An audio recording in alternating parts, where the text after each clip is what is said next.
My sister showed up at my house and aggressively demanded that I vacate within 30 minutes as she intended to move in. When I refused, my parents shouted, "Do as she says, or we will kick you out of this house." So when I showed them a video message from my lawyer, they were shocked. I'm Samuel, and I'm currently 27 years old, living and working remotely from my parents' home. At the moment, I am single, and my immediate family includes my parents and my sister who married last year. For a long time, I believed that my sister and her husband, Ellis, were enjoying marital bliss.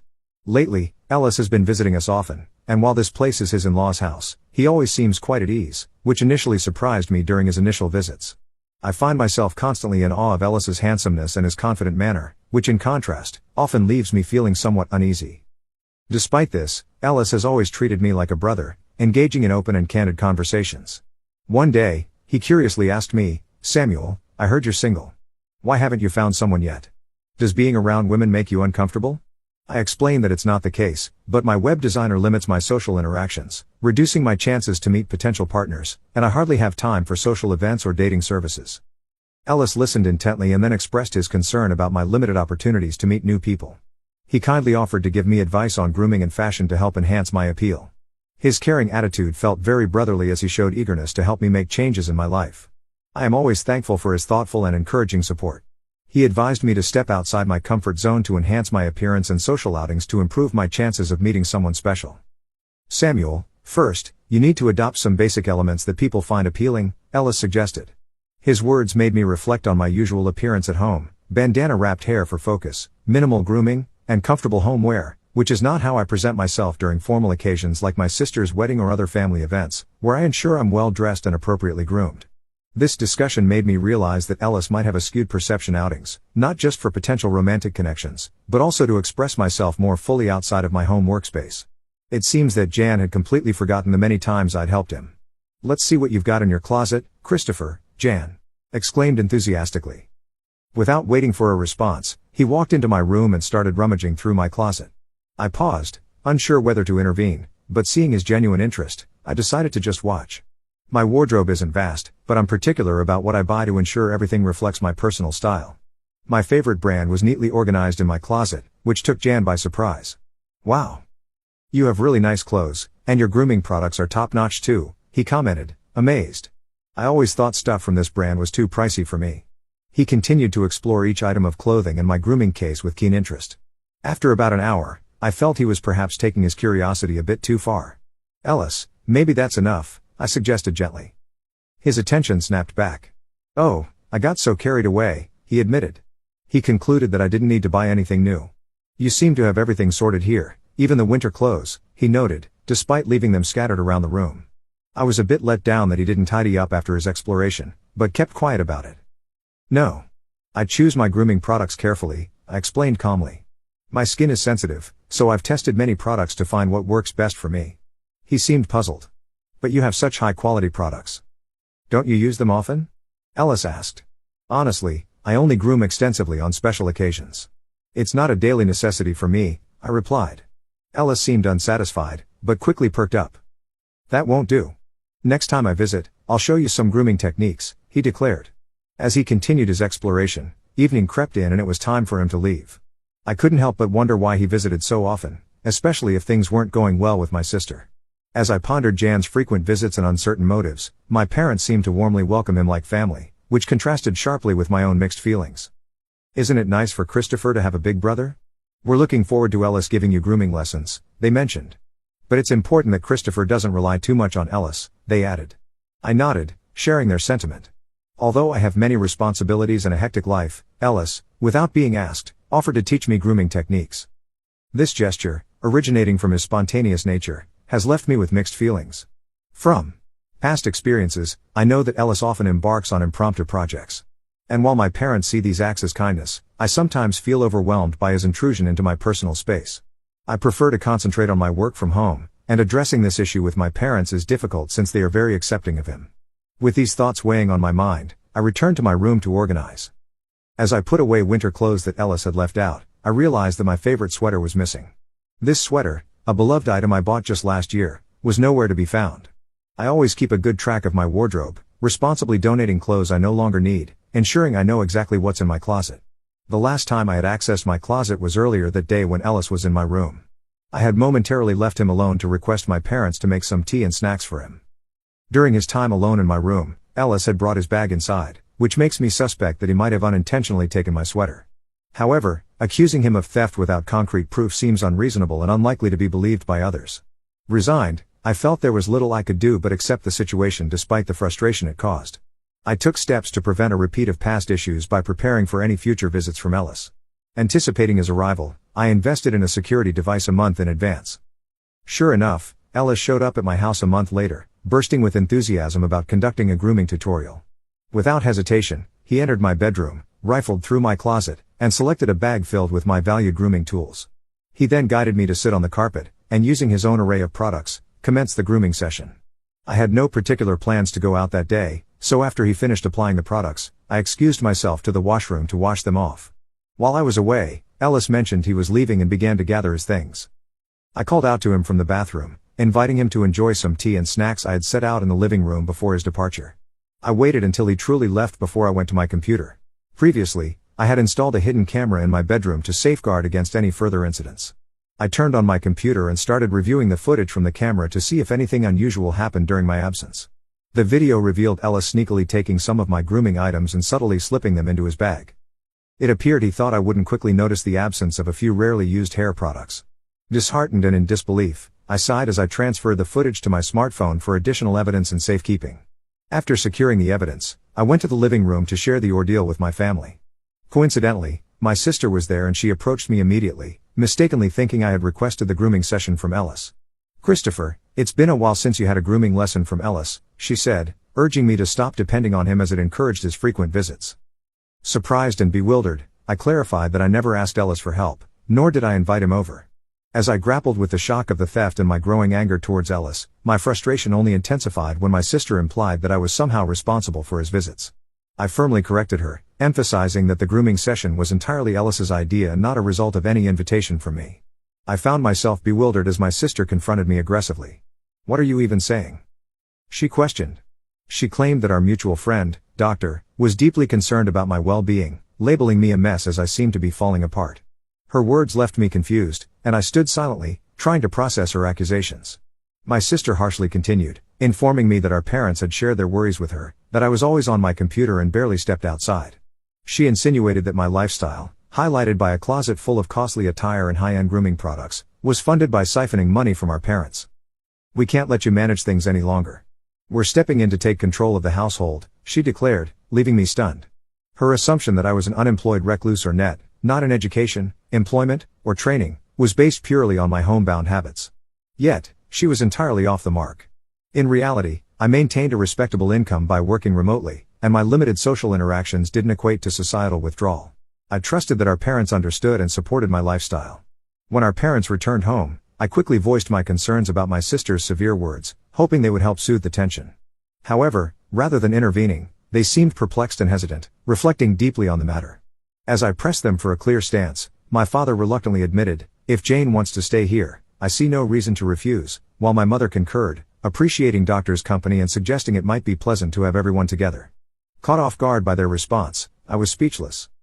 Jane, smirking behind me, boastfully contrasted her financially rewarding job and marital status against my supposed idle home life. "Unlike you, a net who just stays indoors, I actually contribute and have responsibilities," she taunted. Frustrated, I countered, "I'm not a nettie. I work from home." But Jane dismissively shot back, "Oh, working from home is just an excuse for those who've dropped out of society. It's no different from being a." Her misunderstanding of web designer pained me, especially as more companies now support and thrive with remote employees. Though I wasn't attached to a specific office, my professional contributions were just as valuable. Yet, being underestimated by my sister was disheartening. As she bluntly told me to pack up and leave, our parents alternated glances between us, murmuring about their uncertainty and choosing not to intervene any further. The situation was deeply troubling. It seemed that Doctor's charming nature had perhaps influenced everyone against me. The conversation revealed a growing rift in our family driven by misconceptions and a lack of understanding about how enjoyable it would be for them to spend more time together, especially once they start a family. As opposed to me, who is single, Jane is more likely to give our parents grandchildren. Faced with a choice between potential grandchildren and me, it seems our parents might lean towards the former. Though I can't be certain of their true feelings, it became apparent that there wasn't much room for me in this house, but I remained composed. In light of the current circumstances, I realized I had the upper hand. "I'll be taking the furniture and appliances with me," I declared. Jane and Doctor looked equally taken aback. "How did someone like you manage to acquire all this?" Jane inquired. "You should ask Mom and Dad. All the items we got after you moved out were bought by me," I replied. I then left the room to start packing my belongings and to get in touch with some contacts. As soon as I exited, Jane immediately questioned our parents about my capabilities to afford such items.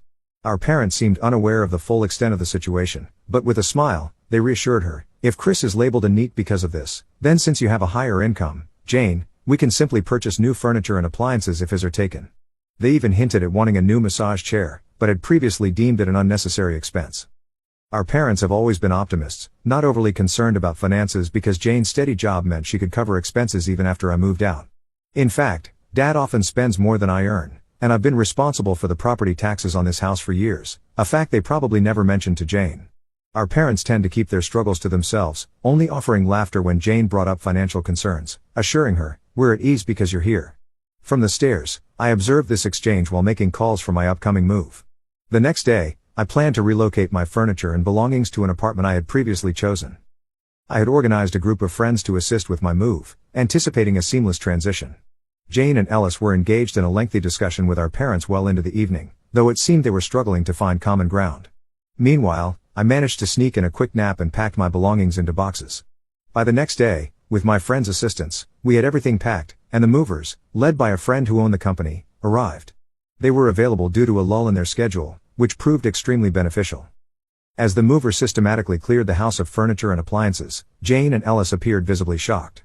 I requested the movers to double-check the house, and once they confirmed everything was packed, the truck set off to my new home. "Might we head over to your new place now?" I apologized for the sudden request for help with the move, I suggested. "Don't worry about it," came the reassuring reply. "You mentioned setting up a new space for writing, and I promised to help. It's absolutely no trouble." Up until that moment, Ellis, who had been surprisingly quiet, turned to me and said, "I am actually a copywriter, and this gentleman is my copy editor.